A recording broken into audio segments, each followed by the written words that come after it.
So now we're going to be rounding decimals, starting with the first one. Round 4 and 65 hundredths to the nearest tenth. So I'm looking and I see that the 6 is in place. So I'm going to be either having it as 4 and 6 tenths as my answer or 4 and 7 tenths as my answer. What I'm going to do is I'm going to look to the right of the 6, which is my 5. My 5, remember, tells us if the 6 stays the same or rounds up. If it's 4 or less, let it rest, draw an arrow down. And if it's 5 or more, raise the score or let it soar. There's a bunch of different ways we can say it, but if it's between 5 and 9, we're going to make the 6 go up to a 7 tenths. And if it's 4 or less, so 0 to 4, we're going to keep the 6 as 6 tenths. So we see that the 500th is falling between 5 or more. So we're going to raise the 6 up to 7, and now we have 4 and 7 tenths. If you want to draw a number line, you can. And I'm getting sick of the red, so I'm going to do a different color. What we can do is we can have our number line here. We have 4 and 6 tenths on one side, 4 and 7 tenths on the other. You know that the number line is going to keep going. And now we want to break this into 10 spaces because each of these each of these marks is going to be 100th. So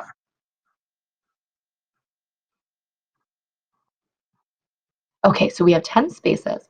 We're going to put 4 and 65 hundredths. We're going to mark that on our number line. So it would be on the 5th hundredth, 2, 3, 4, 5. It's right in the middle. So when it's right in the middle at 5, we're always going to move up, which means it is closer to 4 and 7 hundredths. Let's do the same thing for 8 and 91 hundredths. We're going to be rounding this time to the nearest whole number. Remember, whole number means the ones place, which is our 8. So we have 8. We're going to look at the 9 to decide if the 8 stays the same or round up. 9 falls between 5 or more, 5 to 9. So that means our 9 in our tenths place is going to round our 8 up to a 9 in the ones place. So we're going to have 9 ones here. If you wanted to draw the number line, you can. We use blue. We have our number line. It's either going to be 8 or 9 that we're between. We're going to break this up into 10 equal spaces, get a little smaller. Okay, and now we're going to plot 8 and 9 tenths. Is green, we need 9 tenths. Each of these tallies or marks represents 1 tenth, so let's go 9 tenths over. 2, 3, 4, 5, 6, 7, 8, 9.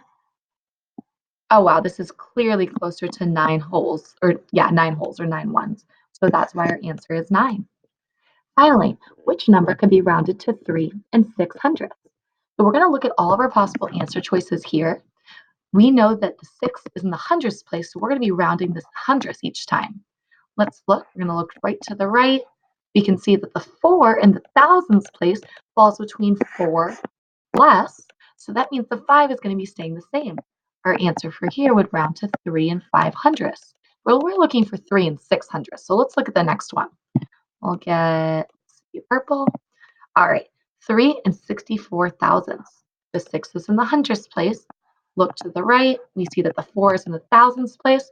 Once again, the 4 falls between 4 or less, which means the 6 is going to stay the same, and our rounded answer would be 3 and 6 hundredths, which is exactly what we're looking for. So our answer is B.